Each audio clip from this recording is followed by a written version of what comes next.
pour cette magnifique chanson qui nous amène tout droit du côté de Bamenda, hein, du nord-ouest, où vous avez pu remarquer la pratique donc de cette tradition hein, culinaire, comme quoi véritablement le Cameroun a pas mal de subtilités, encore de spécificités qu'on retrouve à travers ces sonorités.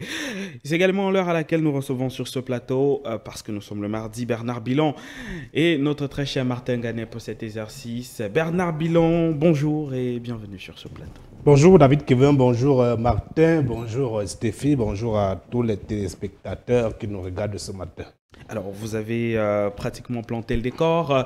Rodrigue Bernard Bilan, c'est un plaisir d'être avec vous. On rappelle que vous n'êtes pas seul, vous êtes aux côtés hein, de Martin Nganet, qui sans doute va s'illustrer à l'antenne dans quelques petites secondes. L'inamovible. L'inoxydable. L'indétrônable. L'inégalable. On va s'arrêter là. C'est comme ça, vraiment. Martin Nganet, bonjour, bienvenue. Vraiment, ce matin d'aujourd'hui, je viens de recevoir une bouffée d'oxygène pour me vendre droit au cœur et ça me donne encore de force. Tu es un dieu fils d'un Goran, ça se comprend. Et voilà. chez nous, tu en sais quelque chose, Rodrigue. Et certaines langues de l'autre côté disent que lorsqu'on souhaite, on souhaite également. Bon, ça va se gérer tout à l'heure. C'était la Talako. Il n'a pas compris. On va gérer ça tout à l'heure. D'accord. Ceci étant, je vais rapidement présenter les deux thématiques qui vont retenir notre attention ce matin. Nous allons parler d'alternance au sommet. Bien sûr que ce n'est pas encore le moment, mais certaines personnes ou alors des individus s'avisent déjà sur ce chemin qui est prévu pour 2025. Et puis, en deuxième partie, nous allons parler des femmes qui revendiquent la visibilité dans l'espace politique. Ceci sera avec le prétexte du journal Pile ou Face en kiosque. Rapidement, nous commençons donc par la première thématique, alternance au sommet. Franck Biya, candidat d'une certaine presse et des réseaux sociaux. Ça, c'est le titre qui retient notre attention et nous prenons le prétexte avec Tribune d'Afrique. Tribune d'Afrique, parution de ce matin qui nous fait comprendre que Franck Biya est dans la gueule des loups. Hein.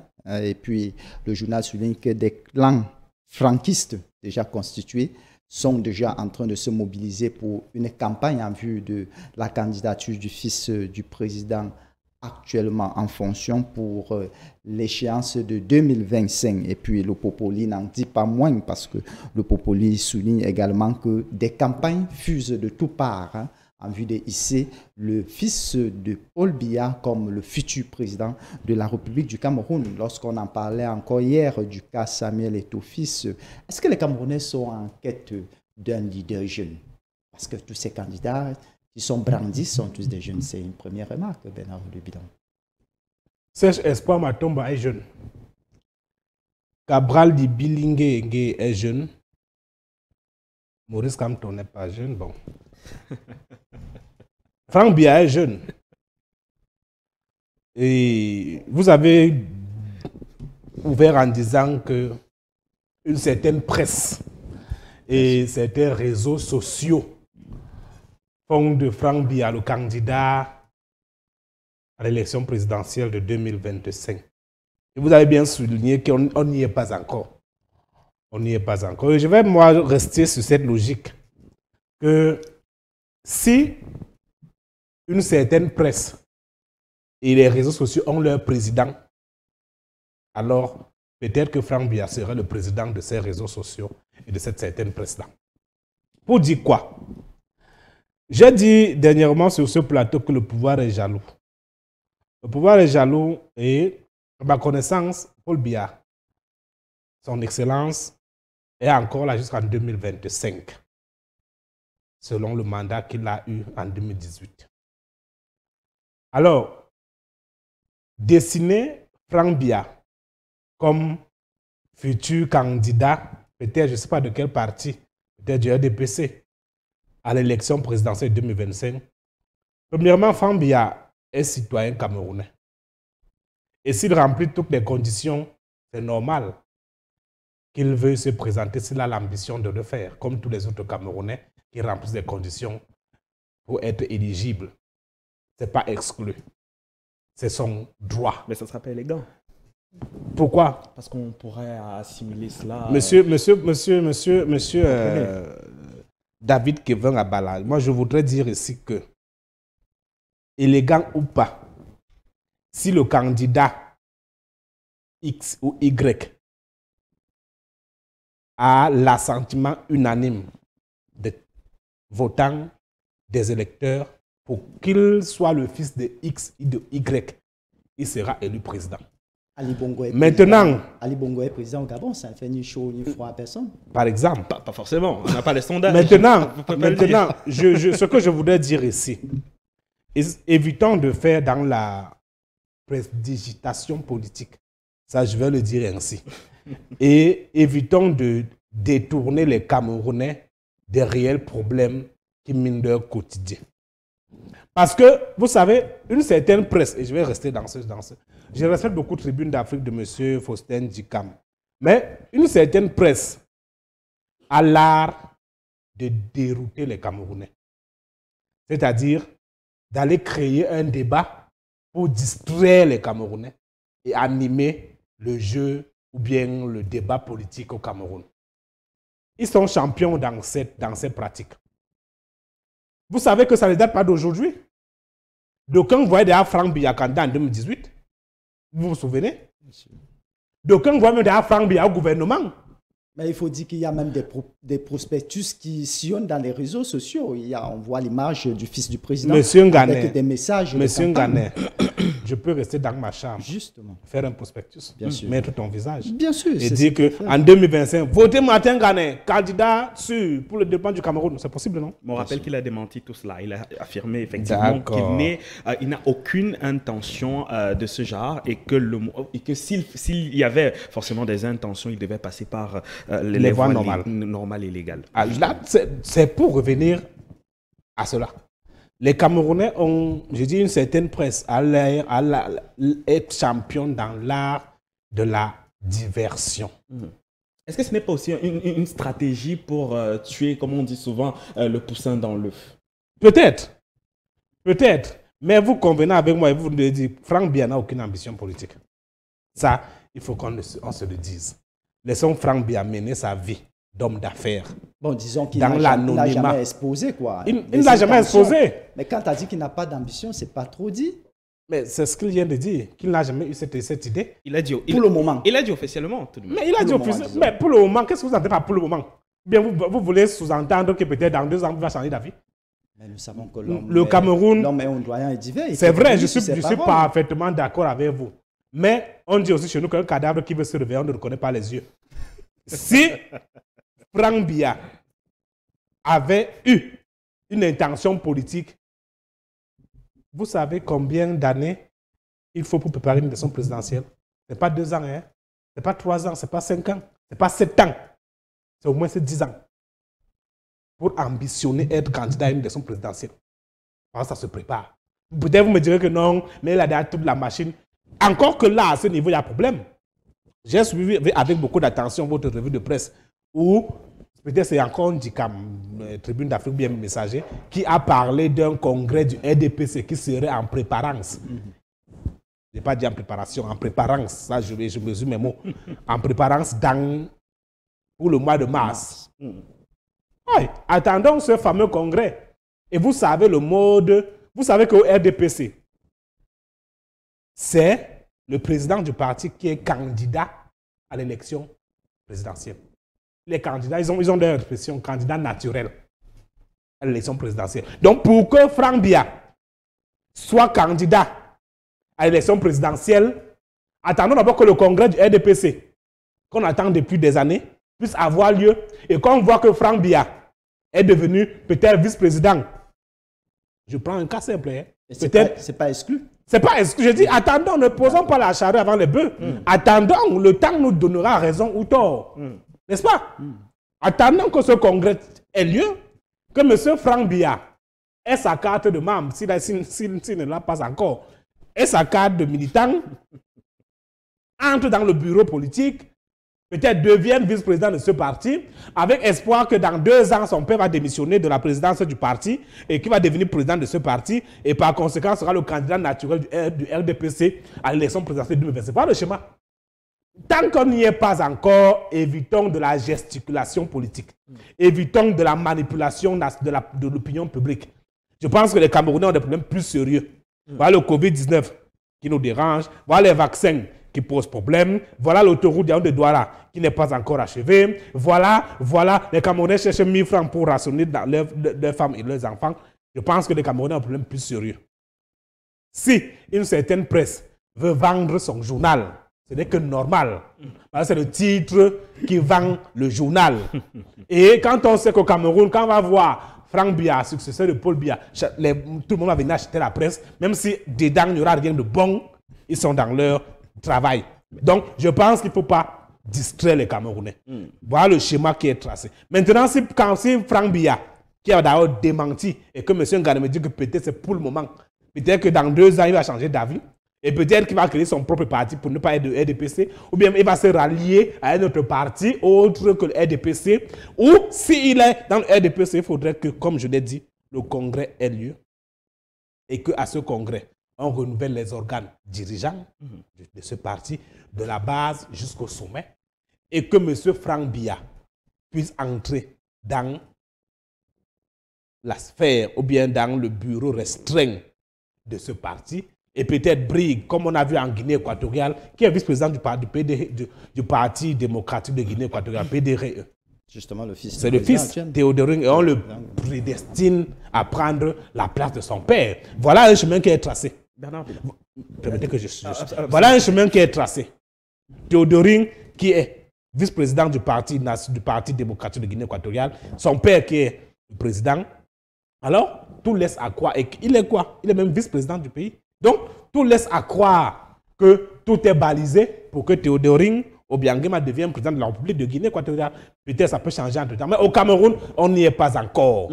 Laissez, parce qu'on a vu au Gabon, Ali Bongo venir succéder à Omar Bongo Ondimba. Parce qu'on va peut-être en Guinée équatoriale où Théodoring est vice-président.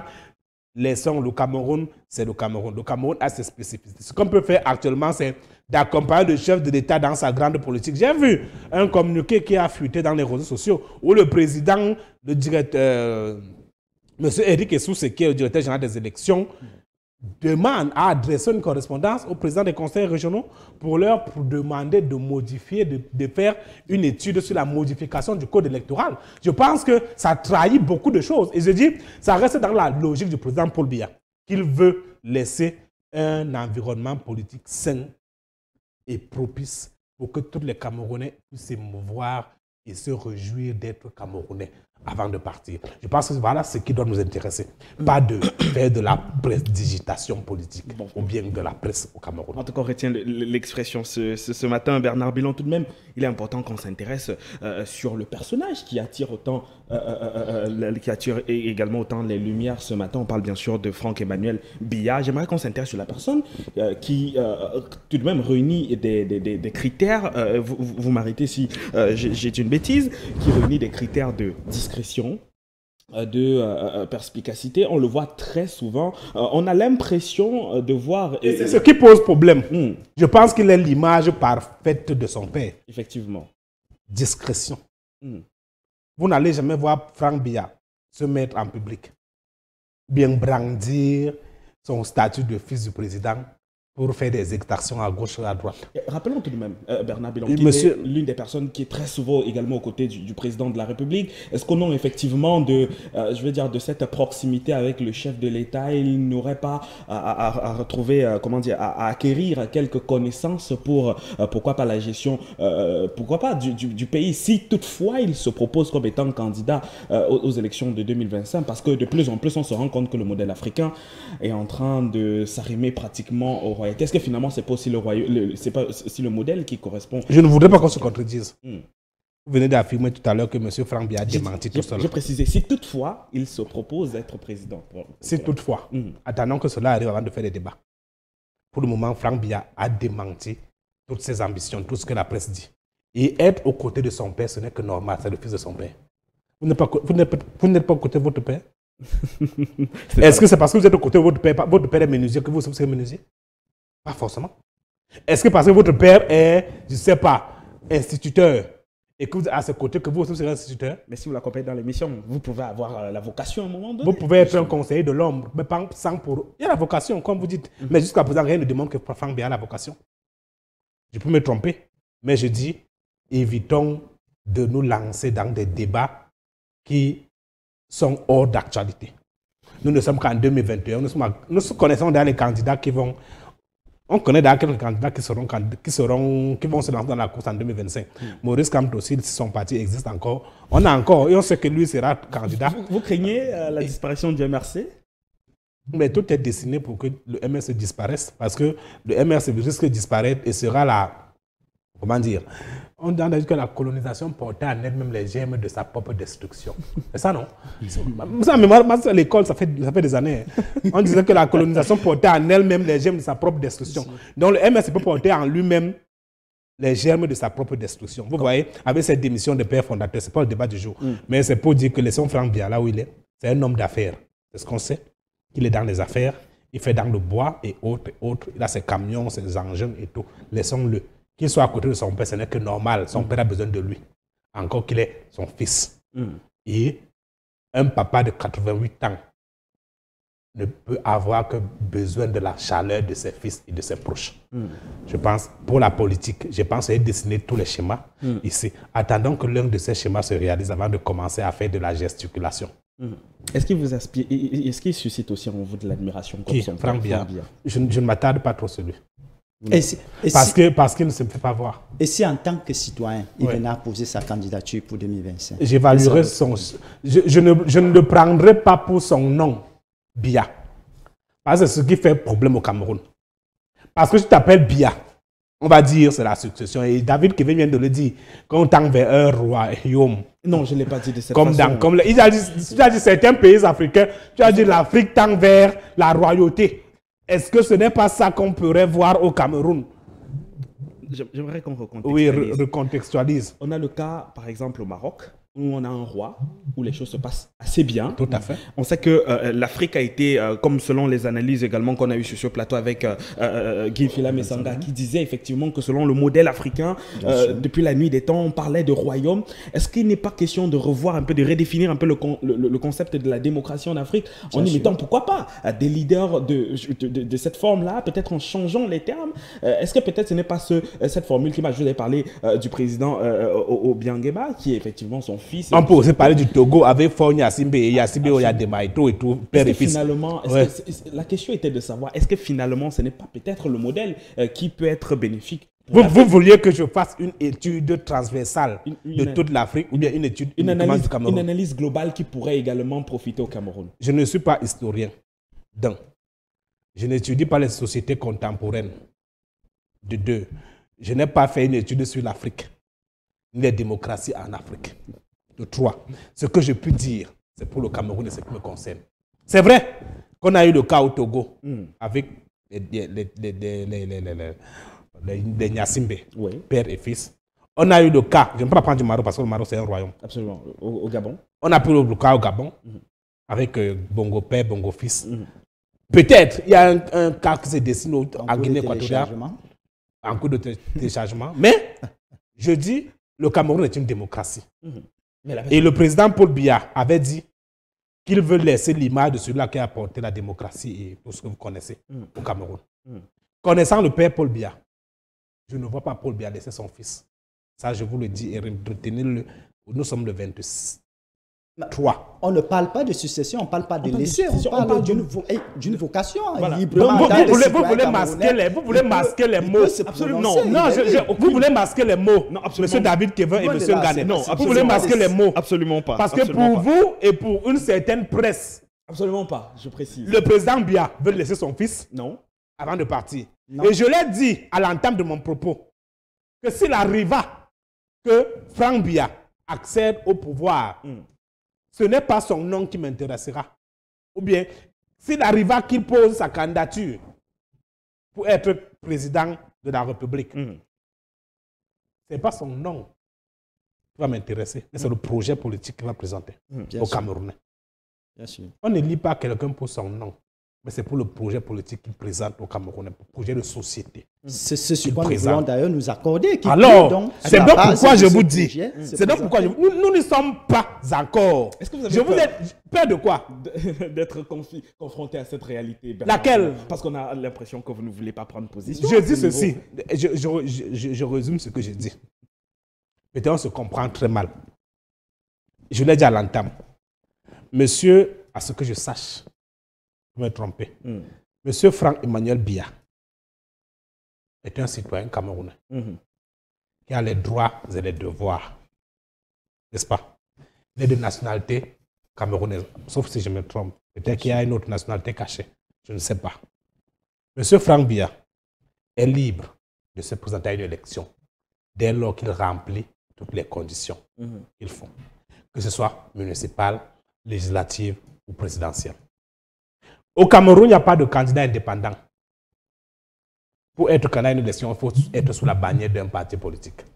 On est d'accord. Maintenant, s'il arriva que M. Franck Biya, comme vous le dessinez, comme la presse, une certaine presse, tend à le dire, devienne candidat à une élection présidentielle et peut-être sous la bannière du RDPC, il faudrait d'abord que le congrès du RDPC, parce que celui qui est président national du RDPC aujourd'hui, c'est M. Paul Biya. Là, je dis M. Paul Biya, parce que là, ce n'est pas le président de la République, c'est le président du parti. C'est M. Paul Biya qui est président national du RDPC. Le congrès est attendu depuis près de 4 ans aujourd'hui, il n'a jamais eu lieu. Peut-être, il faudrait d'abord que le congrès se tienne.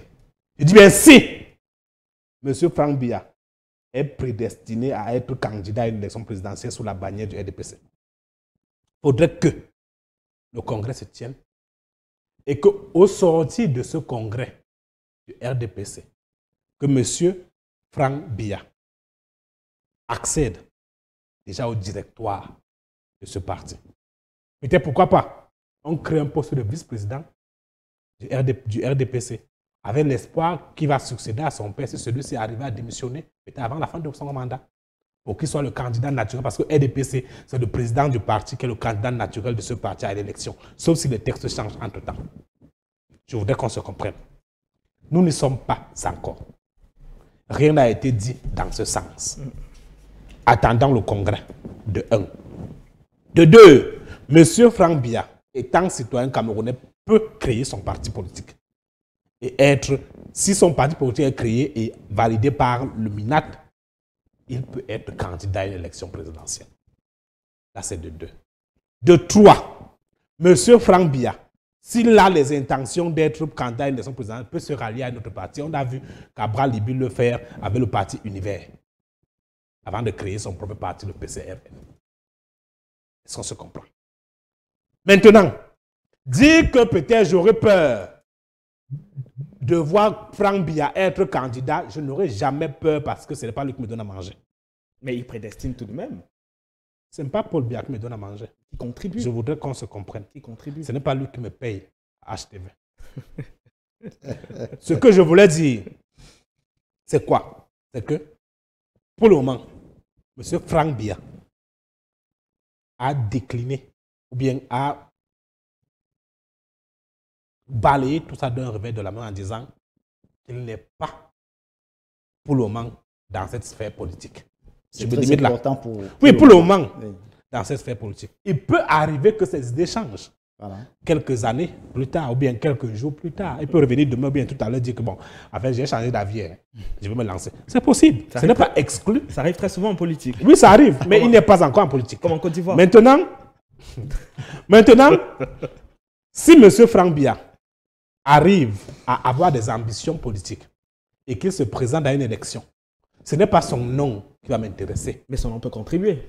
Pourquoi? Quand on dira... ce n'est parce qu'il est le fils du père qu'il est le père. Vous me permettrez... Vous comprenez, ce n'est pas comme la Trinité. C'est pas parce qu'il est fils du père qu'il est le père. Vous me permettrez, chez nous, les communicateurs, généralement, on parle du principe de la communication subliminale. Quand on entendra parler de Biya, on aura sans doute tout de même l'image du père, et ce sera un peu plus pratique. Et c'est ce qui peut tuer, parfois. Non, c'est parce que le fils du père n'est jamais le père. Ces deux personnes, on a même vu le cas en... Je vais un peu sortir. Le cas en Angola, avec le président Dos Santos, qui avait trouvé son dauphin, qu'il a formé, il a moulé et tout, et tout, et tout. Il a dit, moi je pars, mais je te laisse là. Parce que toi c'est moi c'est toi. Quand on te voit, me voit. Qu'est-ce qu'il a fait? Dès qu'il a été élu, la première personne qu'il arrête, c'était qui? C'était le président. Parce qu'il a dit, pendant que tu étais là, tu as détourné l'argent, donc va d'abord en prison. Que ta femme a détourné l'argent, votre famille a détourné, donc on vous suit d'abord. Vous voyez que ça a changé. On dit, l'âme a changé d'épaule. Nous n'y sommes pas encore. Je dis, je n'ai aucune peur, je n'ai aucune joie à ce que M. Franck Biya ait des ambitions politiques ou qu'il vienne à se présenter à une élection au Cameroun. S'il m'arrive de voter, de porter un choix sur un candidat, c'est le projet de société que ce candidat présenterait. Et si je me retrouve à l'intérieur de ce projet, peut-être que je porterai ma voix. Je dis, mais pour le moment, nous ne sommes pas encore. Et évitons de ce que j'appelle la gesticulation, la prestidigitation politique. La prestidigitation, on retiendra le mot ce jour. De toutes les façons, c'est bien noté, Bernard Rodrigue Bilong, et on espère peut-être que le congrès, l'éventuel congrès en cours de téléchargement... Qui serait? Rien n'est encore sûr. Voilà. Qui viendra sûrement. Encore que le Covid est encore là. Et le congrès, vous savez combien de personnes ça réunit pour avoir un congrès. Donc, le voir en masse, est-ce que le coronavirus est fini? Pour déjà organiser un congrès, parler de congrès qui va avoir plus de 3 000, 4 000, 5 000 participants. Problème. D'accord. Problème encore du côté des femmes, hein, puisqu'on parle de revendication de la visibilité des femmes dans la sphère publique. On n'a que des problèmes ce matin, Bernard Rodrigue Bilong. Alors, pile ou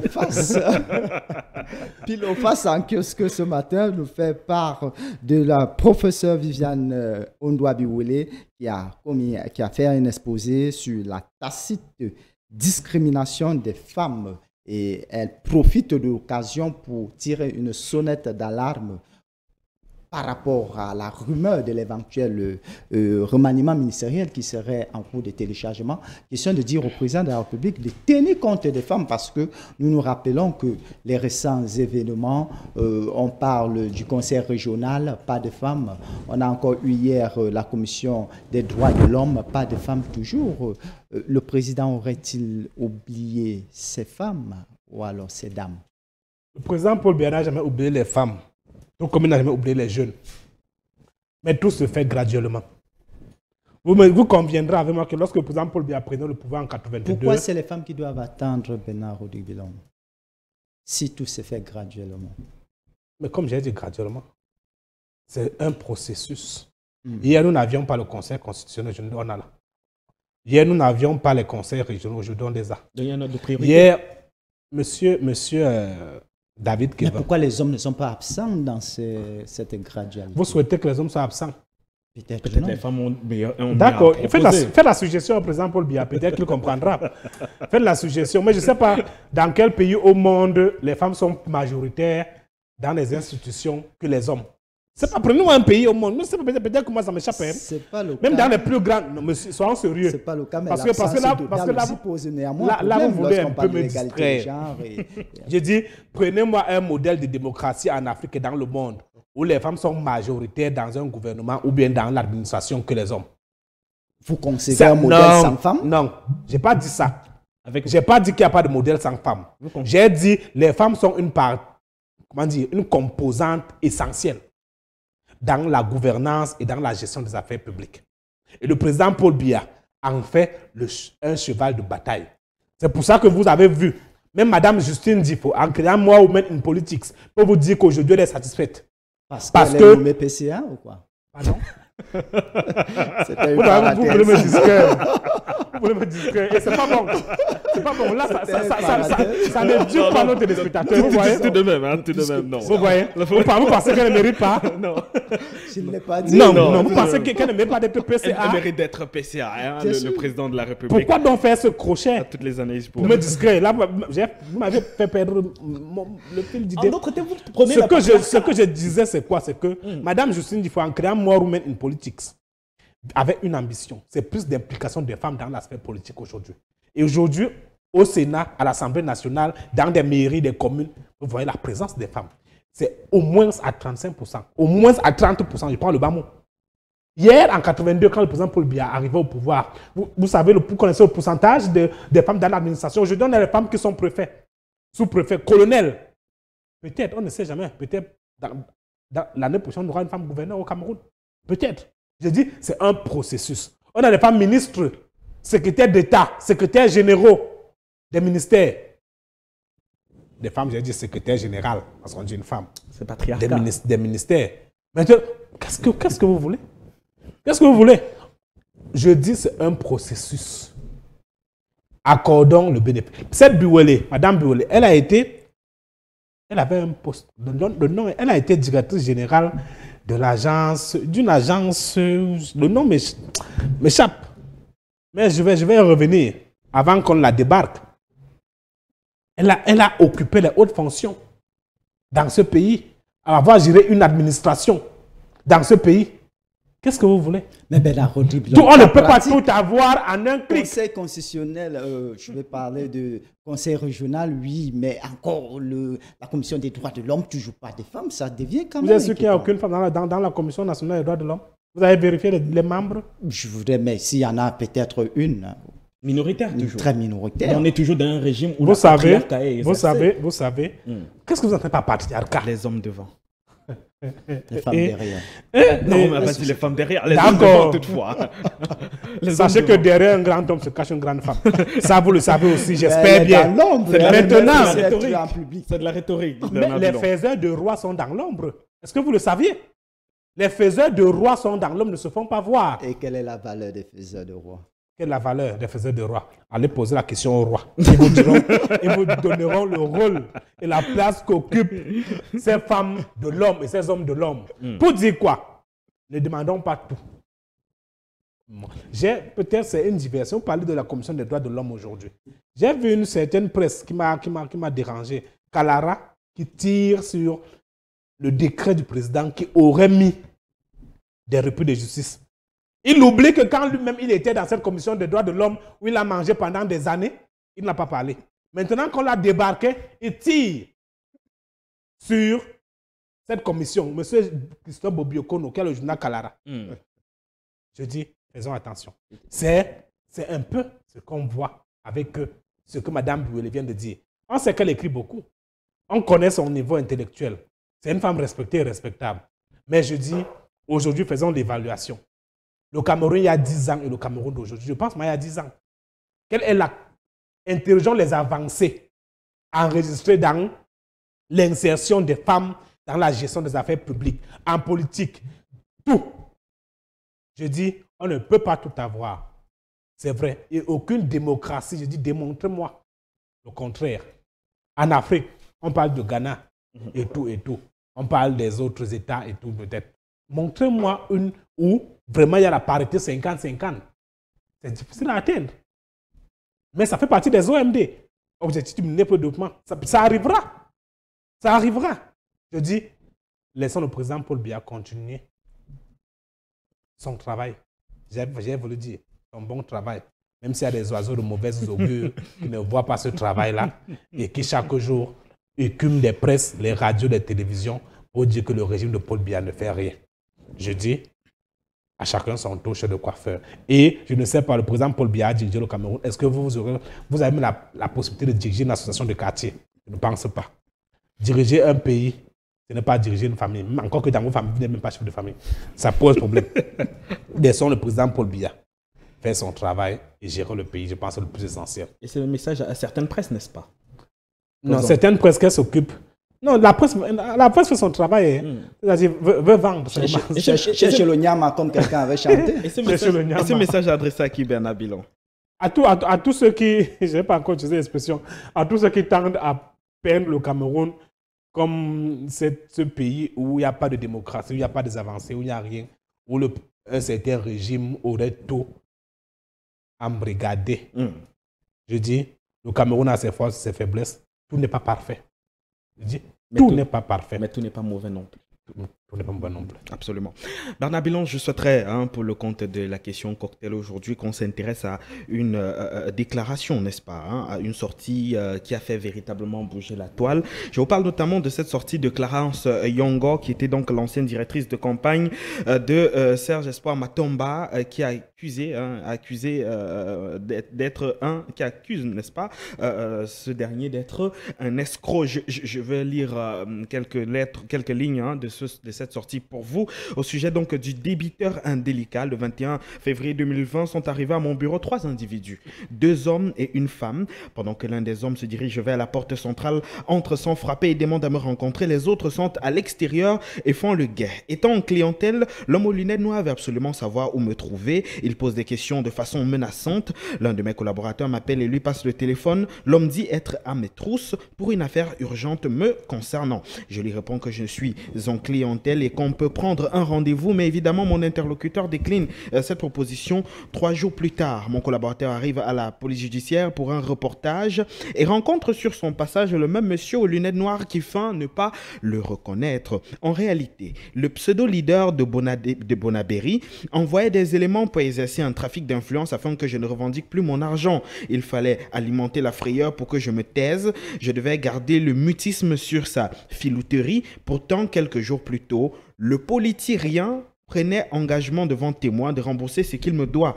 Mais que vaut la parole d'un débiteur indélicat et multirécidiviste? L'engagement pris par un milliardaire, entre guillemets, impécunieux, n'a pas de valeur que le fond de sa poche trouée. C'était donc là les propos de Clarence Yongo vis-à-vis donc d'un président, on va dire d'un ancien candidat à l'élection présidentielle et membre également d'un parti politique de l'opposition qui, je sais, a fait réagir beaucoup de personnes. Réaction donc, Bernard Bilon, au vu de cette sortie de Clarence Yongo. Vous savez, David, que dans ce genre de sujet, je ne le commande pas. Pour quelle raison? C'est un peu honteux. Pas honteux, pas pour M. Matomba ou qui d'autre, honteux pour Clarence Yongo. Parce que lorsqu'elle signait son contrat de directrice de campagne avec M. Matomba, on n'était pas là. Mais elle n'a pas le droit de réclamer? Laissez-moi finir. Elle n'a pas brandi ça devant les écrans pour dire que voici le contrat qu'elle signe avec M. Matomba en tant que directrice de campagne. Il doit me verser tel montant. On n'était pas là. Quand ils ont fait le tour du monde pour battre sa campagne, dans les grosses voitures, dans les grands hôtels, tout, on n'était pas là. Maintenant que ça avait dégénéré, il veut prendre la presse, bien l'opinion publique à témoin. Qu'elle aille gérer ça là-bas entre eux. Moi, je ne commande pas ce genre de choses. Ça, je veux le dire honnêtement. Traiter Matomba de malhonnête, ou bien vous voulez que je dise quoi? Je ne connais pas les tenants des aboutissants. Alors, si elle veut qu'on commande, qu'on donne notre avis, il faut qu'elle nous remonte tout le dossier, c'est-à-dire de son recrutement comme directrice de campagne, des thèmes de contrat, de combien elle percevait et de combien elle devait avoir plus tard. S'il n'y a pas ces données, moi je ne peux pas poser mon commentaire là-dessus. Je suis vraiment désolé. Dans d'autres termes, ce que vous conseillez à Clarence ce matin, ce serait de porter plainte? Je n'ai pas dit ça. Une recommandation? Non. J'ai dit qu'elle aille gérer ça parce qu'on n'était pas là. Comment on gère ça, Bernard Bilon? Vous étiez là, David Kevin. Aujourd'hui, elle balance des choses sur les réseaux sociaux parce qu'elle veut faire du buzz. Alors que quand elle roulait carrosse, elle mangeait dans les hôtels, se sucrait, on n'était pas là. Aujourd'hui, pardon, on n'a pas besoin de ça. Qu'elle aille régler ses affaires avec M. Matomba en catimini là-bas et on ne sera jamais là. Merci. C'est ce qu'il fallait donc retenir de cette sortie de notre très cher Bernard Bilon, notamment sur la question de savoir ce qui se passe entre Clarence et sans doute Serge Espoir Matomba. Merci très cher Bernard Bilon d'être Merci aussi David Kevin. On rappelle que ce jour c'est mardi et mardi c'est chantier politique. Tout à fait, avec le même plaisir. On sera là pour décrypter l'actualité nationale et internationale avec nos invités bien sûr. Des invités sélectionnés sur le volet. Équilibré. Tout à fait. Bien évidemment. Merci beaucoup Bernard Bilon. Merci également à vous Martin Gadéon. On vous retrouve demain à partir de 7h15. Bien sûr David Kevin, c'est un rendez-vous pris à demain. À demain. Passez une bonne journée. Je vous raccompagne monsieur en musique. Le temps de rappeler qu'il est 9h45. Faites plaisir. D'accord, à Marina Corvina. À Marina Corvina. D'accord. Qu'est-ce qui vous a marqué? Elle est tellement belle ce matin que... Vous lui offrirez une rose? Volontiers. Mais la Saint-Valentin n'a passé. On pourra se rattraper dans cette... Merci Bernard Bilon. Je vous raccompagne en musique. Juste à rappeler bien sûr que derrière, ce sera Marina Kovina tout de suite.